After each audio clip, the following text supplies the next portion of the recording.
Hello! Magiskot-iskot na punta about anang mga tao nga kung naa sila'y mahimo nga di mao, ilang ipahit sa uban no, para ma-divert ang attention dito sa uban, dili na ma-focus sa ilaha bisan sila gid ang naghimo. So naagi mga tao nga ingon ana nga kana bitaw sila ang naghimo sa di mao, pero sila patong una nga magstorya sa laing tao na ilang itulod or ipahid ang nahimo nila nga sayo. Dili sila kanang mo take responsibility kung unsa ilang nahimo, no? Dili sila gusto nga mahimong accountable.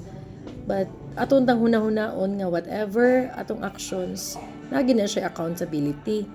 No, naatay tulubagon sa bisan unsa nga lihok or buhat nga atong ginahimo.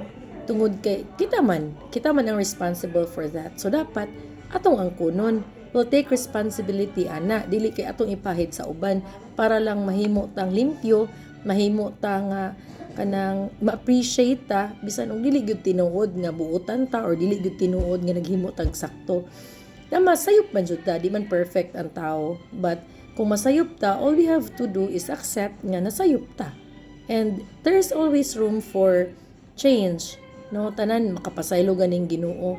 So ato lang jud is i-accept nato nga nasayop ta, and kung kinsa man atong nasaypan, dawaton man niya sa dili ang atong pagpangayo ug pasaylo para sa iya. But ang importante kita nga hingtungdan kita nga naghimo, tinuuray ang atong pagpangayo pasaylo ug tinuuray ang atong pagbag-o sa atong kaugalingon para di na mausab ang dili maayo nga panghitabo. Ora to ug maayong hapon.